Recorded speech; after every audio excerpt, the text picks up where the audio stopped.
కన్యవారికి కనుక చూసుకున్నట్లయితే ముఖ్యంగా గ్రహణం అనేటువంటిది 12వ స్థానంలో ఏర్పడుతుంది మీకు కన్యారాశి వారికి. 12వ స్థానంలో ఏర్పడుతున్నందుకు తీసుకోవాల్సిన జాగ్రత్తలు ఏమిటి, మిగతా గ్రహాలు ఏవైతే మీకు కుజుడు, రాహువు, బుధుడు ఉన్నారు 6వ స్థానంలో, ఈ రవి కూడా అక్కడ ఉంటాడు 14వ తేదీ వరకు. 14వ తేదీ నుంచి సప్తమంలో ఉండేటువంటి శని శుక్రులతో కలుస్తారు.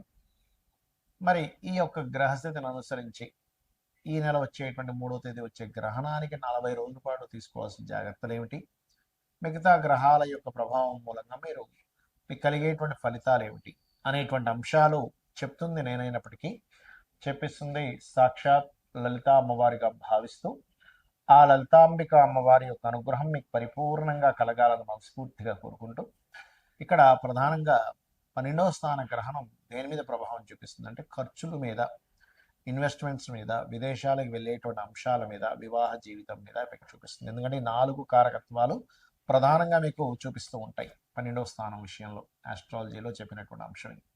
కాబట్టి ఈ 40 రోజులు ఈ యొక్క అంశాల మీద మీరు కనుక జాగ్రత్త పడినట్లయితే మీకు దానం ఏమి ఇవ్వాలి, గ్రహణ ప్రభావం అనేది ఎండింగ్లో చెప్తాం, ఆ దానం కూడా మీరు ఇవ్వచ్చు. అలాగే ఇక్కడ ఫైనాన్షియల్ మ్యాటర్స్ విషయంలో కనుక చూసుకుంటే ఎప్పటి నుంచో అప్పును క్లియర్ చేయాలనుకునేటువంటిది కొంతవరకు ఇక్కడ అప్పు క్లియర్ అవ్వడానికి బాగుంటుంది. అప్పు వల్ల కొంత ఘర్షణ యోగం కూడా ఉంది, ఎందుకంటే 6వ స్థానంలో కుజరాహు ఉన్నది. అయితే 6వ స్థానంలో పాపగ్రహాలు ఉన్నప్పుడు శత్రువుపై జయాన్ని అనేటువంటిది కలుగుతుంది. అంటే మీ యొక్క కాంపిటేటర్ మీద మీకు జయం అనేటువంటిది ఉంటుంది. అలాగే 7వ స్థానంలో శని ఉండి అక్కడ శుక్రుడు వచ్చాడు కాబట్టి అది వివాహ యోగాన్ని ఇస్తుంది అక్కడ. అంటే ఇంతకాలం అయ్యో 7మంలో శని ఉన్నదండి, ఏంటోనండి ఇష్టపడిన వారిని వివాహం చేసుకుందాం అనుకుంటున్నాం కానీ కుదరట్లేదు అనేటువంటి బాధపడేటువంటి వారికి ఇది ఒక రకంగా కొంతవరకు ఉపశమనం లభిస్తుంది 7మంలో శుక్రుడు వచ్చినందుకు. అందులో ముఖ్యంగా ఇష్టపడిన వారిని మొదటి వివాహం ఏదో డిస్టర్బ్ అయ్యి ఏదైనా ఒక కారణం మూలంగా తదుపరి 2వ వివాహం కోసం ప్రయత్నం చేస్తున్నటువంటి వారికి ఈ యొక్క గ్రహణ ప్రభావం అనేటువంటిది వివాహ జీవితం మీద పడుతుందేమో కానీ వివాహం చేసుకోవడానికి ఎటువంటి ఇబ్బంది ఇవ్వదు ఇక్కడ. కాకపోతే చిన్న చిన్న ఈగో క్లాషెస్, శని రవుల కలయిక కదా ఎంతైనా కూడా 15వ తేదీ నుంచి, కాబట్టి ఆ విషయం కొంచెం జాగ్రత్తగా చూసుకోవాలి. అలాగే కొత్త పార్ట్నర్స్ ద్వారా కొంత ఫండ్ రావడము, ఉద్యోగ సంబంధించిన విషయంలో కొంత స్ట్రెస్ ఉండడం. కాకపోతే ఏదేమైనప్పటికీ సాఫ్ట్వేర్ రంగాల్లో ఉండేటువంటి వారికి, మిషనరీస్, ఫ్యాక్టరీస్ నిర్మించేటువంటి వారికి కొత్త అవకాశాలు రావడం, లోన్స్ క్లియర్ చేసుకోవడానికి కొంత మార్గం లభించడం కూడా కలిగిస్తుంది ఈ మాసంలో మీకు. ఇక మీరు నిత్యము చేయవలసినటువంటి దేవతారాధన వెంకటేశ్వర స్వామి యొక్క ఆరాధన చేయండి, అన్ని విధాలా బాగుంటుంది.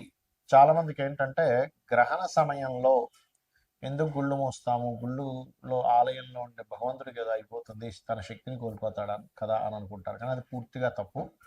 ఎక్కడ శాస్త్రంలో గ్రహణ సమయంలో గుడి మూసేయాలనేటువంటిది ఎక్కడా లేదు. ఎందుకు మూసేస్తారంటే అమ్మో ఆయన కూడా శక్తిని కోల్పోతారండి, టెంపుల్ శక్తిని కోల్పోతున్నారు, అది పూర్తిగా అబద్ధము. భగవంతుడి శక్తిని కోల్పోయేటట్టయితే ఒక చిన్న విషయం ఆలోచించండి. మనం గ్రహణ సమయంలో ఏం చేస్తాం, గ్రహం అనేటువంటిది ఏమిటి, ఏదో భయపడడానికి భయపెట్టడానికి కాదు, గుర్తుపెట్టుకోండి. ఇక్కడ ఏమిటంటే గ్రహణ సమయంలో మీరు సాధన గనక చేసుకోగలిగితే అది చాలా గొప్ప సమయం కాబట్టి మీరు ఒకసారి చేసిన మంత్రం 1000 రెట్లు పెరుగుతుంది. మన శక్తిని కోల్పోయేటట్టయితే మీరు జపించేది ఏ మంత్రం జపిస్తున్నారు, విష్ణువుదో, వెంకటేశ్వర స్వామిదో, అమ్మవారిదో, లేకపోతే దశమహావిద్యల్లో ఏదో ఒక మంత్రమో జపిస్తున్నారు కదా. మరి అలాంటప్పుడు అలా గ్రహణ సమయంలో అమ్మవారి మంత్రమో లేకపోతే అయ్యవారి మంత్రమో, మీకు గణపతో ఏదైతే ఇష్టదైవం ఉంటుందో ఆ ఇష్టదైవాన్ని, లేకపోతే మీకుండేటువంటి కోరికను బట్టి, మీకుండేటువంటి సంకల్పాన్ని బట్టి, మీకున్నటువంటి సమస్యని బట్టి ఆ సమస్య తీరడం కోసం వాళ్ళు జపిస్తున్నారు. మరి మంత్రం ఎవరిది, అమ్మవారికి సంబంధించి దేవతా సంబంధించిందేగా. మరి అలాంటప్పుడు శక్తి కోల్పోయి గుళ్ళు మూసేసే అంత స్థితి ఉంటే కనుక మరి ఆ సమయంలో దేవత ఎందుకు చేస్తున్నాం. కాబట్టి అలా ఏమి శక్తి కోల్పోవడం కాదు. ఇది ఏమిటంటే పర్టికులర్గా ఇప్పుడు ఆ సమయంలో ఉన్న ప్రదేశంలోనే కూర్చొని సాధన చేసుకుంటే సాధన వలన మనకి మన యొక్క పాజిటివ్ ఎనర్జీ పెరుగుతుంది. ఇక్కడ మనకి సమస్యలు ఎందుకు వస్తాయంటే నెగిటివ్ ఎనర్జీ ఎక్కువ అవడం వల్ల. సమస్యలు ఎప్పుడు తీరుతాయంటే పాజిటివ్ ఎనర్జీ ఎక్కువ అవడం వల్ల. మనం చూడండి, ఒక హోమం చేయించుకుంటాం, లేకపోతే ఒక పూజ చేయించుకుంటాం, ఇంట్లో సత్యనారాయణ స్వామి వ్రతం చేయించుకున్నామండి, నవగ్రహ హోమం చేయించుకున్నామండి, చండీ పారాయణం చేయించుకున్నామండి అంటూ ఉంటాం. ఎందుకు, ఒక మంచి జరగాలి. ఎందుకు, దేవతా శక్తి మనకి తోడుగా ఉంటే మన యొక్క పాజిటివ్ థింకింగ్ కానివ్వండి, మనకు ఉండేటువంటి కర్మలు కానివ్వండి అన్ని కంట్రోల్ చేయబడతాయని. మరి ఈ గ్రహణం పట్టినంత మాత్రం చేత భగవంతుడు దాన్ని కంట్రోల్ చేయలేడు, అందుకే మూసేస్తున్నాం అనుకోవడం పూర్తిగా తప్పు, గుర్తుపెట్టుకోండి. కాకపోతే ఏంటంటే ఎక్కువగా ఈ పౌరహిత్యంలో ఉండేటువంటి వారు చేస్తారు కాబట్టి ఆ సమయంలో కాస్త గుడిని మూసి ఆ జపంలో కూర్చుంటాడు, అంతేగాని మరొకటి ఏం కాదు. మరి ఈ గ్రహణ సమయంలో మీకు ఉండే సమస్యని బట్టి ఎటువంటి మంత్రం చేసుకోవాలి? లలితా సహస్రనామాలు చూడడానికి నామాలు, కానీ వాటిని కూడా అపౌరుషములు అంటారు. అంటే ఎవరో మనుష్యులు రచించినటువంటిది కాదు, వేదమంత్రంతో సమానం. కాబట్టి అప్పుల బాధలు చాలా మందికి ఎక్కువగా ఉన్నాయి. చక్కగా కూర్చొని మీరు ఓం అపర్ణాయై నమః అనే మంత్రం కనుక చేసుకోగలిగితే అద్భుతంగా మీకు అప్పుల బాధల నుంచి బయటపడతారు. లేదంటే ఫైనాన్షియల్గా నాకు గ్రోత్ రావాలి, ధనస్థానం బాగాలేదు, మన జన్మజాతకంలో ధనాధిపతి బాగాలేడని చెప్పారు, మరి లక్ష్మీ స్థానం అనేటువంటిది పాడైపోయిందంటే ఏమి టెన్షన్ పడకండి. చక్కగా మీరు ఓం సంపత్కరీ సమారూఢ సింధుర వ్రజ సేవితాయై నమః అనే మంత్రం చేసుకోండి. లేదా ఓం ధర్మాధ్యక్ష ధనాధ్యక్ష ధనధాన్య వివర్ధిని నమః. ఈ మంత్రం ద్వారా మనం ఒక విషయాన్ని గ్రహించాలి. ఏమిటది అంటే, ధర్మమునకు అధ్యక్షురాలు అమ్మవారు, ధనమునకు అధ్యక్షురాలు. అంటే ముందు ధర్మానికి అధ్యక్షురాలు. అంటే మనం కనుక ధర్మంగా ఉండగలిగితే లక్ష్మీదేవి ఆటోమేటిక్గా వస్తుంది. చాలా మంది ఏంటంటే ఇవాళ రేపు ఉండే సొసైటీలో కలిగేటువంటి కొన్ని మార్పుల వల్ల లేదండి ధర్మం లేదు, న్యాయం లేదు, ఏమీ లేదు, అధర్మంగా ఉంటేనే లోకం ఉంటుంది అనుకుంటారు. తప్పు. మనం చూడండి, మనం ఏదైనా ఒక విషయం, ఒక వస్తువు కొనుక్కోవాలన్నప్పుడు, ఒక మనిషిని తీసుకోవాలన్నప్పుడు ఆ వ్యక్తి ధర్మంగా ఉంటాడా లేదా, కరెక్ట్ పర్సనా కాదా అని చూస్తున్నాం కాబట్టి. అంటే ప్రతి ఒక్కరికి కూడా కరెక్ట్ పర్సన్, కరెక్ట్ ప్రోడక్ట్ కావాలనుకుంటున్నాం. అలాంటప్పుడు దాన్నే కనుక మనం ఆశ్రయించున్నట్లయితే ఖచ్చితంగా ఒకరోజు కష్టంగా ఉన్న తర్వాత రోజు ఖచ్చితంగా విన్ అవుతాము, ఇది గుర్తుపెట్టుకోండి. అలాగే వివాహం అవ్వట్లేదు, ఓం కామేశబద్ధ మాంగళ్య సూత్ర శోభిత కందరాయే నమః అని మంత్రం చేసుకోండి. వివాహ జీవితం బాగోలేదు అంటే కొంతమందికి 12వ స్థానం పాడైతే, సప్తమ వ్యయస్థానాలు రెండూ పాడైతే, వివాహ జీవిత స్థానం కనుక పాడైనట్లయితే వివాహం చేసుకుంటారు, కానీ ఎప్పుడూ ఏదో ఒక గొడవ మాత్రం వాళ్ళకి ఇబ్బంది వస్తూనే ఉంటుంది. అలాంటప్పుడు మీరు అమ్మవారి యొక్క నామాల్లో ఓం శివ కామేశ్వరాంకస్త శివా స్వాధీన వల్లభాయే నమః అనే మంత్రం కనుక చేసుకోగలిగితే ఖచ్చితంగా 100% మీ వివాహ జీవితం బాగుపడుతుంది. అలాగే ఒకటి కాదు, రెండు కాదు, కొంతమంది హెల్త్ ఇష్యూస్ ఉంటాయి.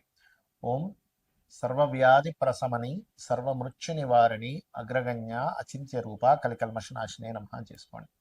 ఆ రకంగా ఏంటంటే మీకు ఒకటి నమ్మి భక్తి శ్రద్ధలతో ఇదే మంత్రాలు, ఇదే నామాలు గనక కంటిన్యూస్గా చేయగలిగితే మీ జీవితం ఖచ్చితంగా మారుతుంది. ఎందుకు మారుతుంది?